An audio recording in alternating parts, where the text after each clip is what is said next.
You begin with a simple assumption that the word I refers to something solid, private, and owned. It feels obvious. Thoughts arise, decisions happen, awareness is present, and you call all of this me. Yet the moment you examine it, the certainty weakens. Where exactly is this I located? Is it the body, the thoughts, the attention watching them? Ibn Arabi enters this question not as a mystic describing visions, but as a thinker interrogating the structure of awareness itself.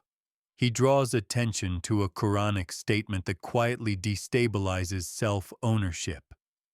I breathed into him of my spirit. If awareness is breathed, it is not self-generated. You did not manufacture consciousness. It arrived already complete.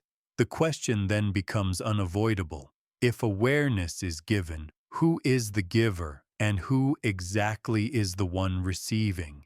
Ibn Arabi lived in 12th century Andalusia, a world shaped by theology, philosophy, jurisprudence, and inherited certainty. Scholars debated God, reason, and law with confidence, each tradition refining its own explanations.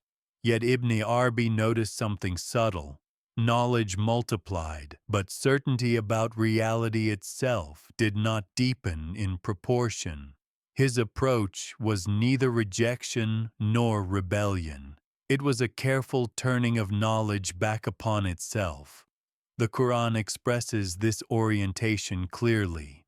Above every possessor of knowledge is one more knowing. Knowledge, in this view, is not an endpoint but a signpost. Ibn Arabi's project was to follow knowledge to the point where it recognizes its own limits, and then to see what remains when explanation exhausts itself. You speak naturally of my thoughts, my body, my life. The language feels harmless, even necessary, but Ibn Arabi asks you to slow down and examine what ownership actually means. Do you decide which thought appears next? Can you prevent awareness from being present? Or do these events simply occur, followed by a claim of possession? Ownership, on inspection, turns out to be retrospective. Experience happens first. The label mine follows afterward. The Quran sharpens this insight. Everything is perishing except his face. If all forms pass, then ownership over passing forms cannot be absolute. What you call yours is already in the process of disappearing. The unresolved tension remains. If nothing persists as property, what exactly are you claiming as me? Closeness is usually understood in spatial or emotional terms. Something is near because it is physically close or because it matters deeply. Ibn Arabi removes both interpretations. He treats nearness as structural. Reality is not near because it approaches you. It is near because there is no gap for distance to exist. The Quran states this with disarming clarity. We are nearer to him than his jugular vein. This is not a comfortable language. It is a statement about how existence functions. Awareness does not stand at a distance from what sustains it. You are not observing reality from the outside. You are already within its disclosure. The question quietly forms, if nearness is already total, what does seeking actually aim to achieve? Ibn Arabi often returns to the idea that reality knows itself through forms. Consciousness is not an isolated phenomenon trapped inside the human being. It is the very means by which the real becomes manifest to itself. Knowing, then, is not personal achievement, but participation. The Quran supports this perspective. We will show them our signs on the horizons and within themselves until it becomes clear to them that it is the truth. The signs are not separate objects waiting to be collected. They are already present, internally and externally, as modes of recognition. When you become aware, reality is aware through you. This raises a destabilizing question. If knowing happens through you, but not from you, who is the knower you have been assuming yourself to be? A common misunderstanding follows naturally. If reality is one, then difference must be false. Ibn Arabi rejects this simplification. Unity for him does not eliminate multiplicity, it explains it.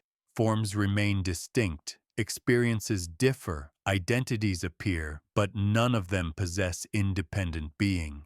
The Quran captures this paradox in a single sentence. He is the first and the last, the manifest and the hidden. Manifest and hidden are not two realities, they are two aspects of one reality appearing under different conditions. You begin to see that separation is functional, not ontological. Distinctions operate, but they do not divide being itself.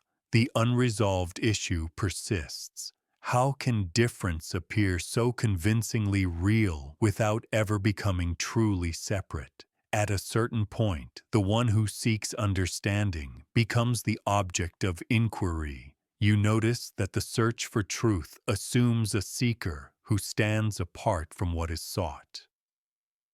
Ibn Arabi quietly dismantles this assumption.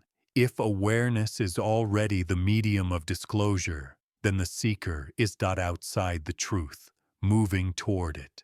The Quran frames return in a way that removes motion altogether. Indeed, we belong to God, and to Him we return. Belonging precedes returning. You were never elsewhere. As this becomes clear, the effort to arrive begins to dissolve. The seeker thins out, not through loss, but through recognition. The remaining question is subtle. If there is no distance to cross, what exactly was the journey? Death is often treated as the ultimate disruption. Ibn Arabi treats it as clarification. What ends reveals what was never essential. Bodies cease, narratives stop, identities unravel, but awareness itself was never contained by these structures. The Quran states the principle without qualification. Everything is perishing except His face. Persistence does not belong to forms, whether physical or psychological. It belongs to reality itself. When you contemplate this seriously, fear gives way to precision. Something ends, but it is not what you thought you were. The unresolved paradox sharpens. If what truly never perishes, what exactly experiences death? As distinctions soften, the division between observer and observed begins to lose its grip.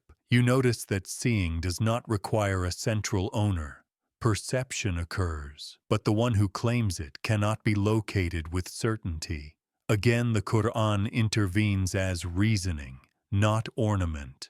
We will show them our signs on the horizons and within themselves. The showing does not require an independent witness standing apart. Showing and seeing arise together. Awareness becomes self-evident without becoming personal. The final tension remains unresolved. When seeing continues but the seer cannot be found, who is left to claim experience? Return is commonly imagined as a future event, a final destination. Ibn Arabi reframes it as present recognition. Nothing travels, nothing migrates from one state to another. What changes is understanding. The Quran's phrase, "To Him we return," does not describe a journey through space or time. It describes the collapse of false separation. Awareness stops projecting distance where none exists. Concepts fall quiet not because they are forbidden, but because they are no longer needed. The lingering question remains open. If return is simply recognition, what was ever absent from where you stand now? At the end, there is no dramatic conclusion. Inquiry does not culminate in an image, a feeling, or a claim. It resolves into coherence. Ibn Arabi's insight leaves you with a reality that does not compete with forms, yet is never absent from them. The Quran states this without emphasis. He is the first and the last, the manifest and the hidden. Nothing lies outside this description. Awareness no longer tries to grasp or define itself. It rests as what it always was, present without ownership, clear without effort. The final question is not answered because it no longer presses. When nothing remains to be understood, what continues to be aware?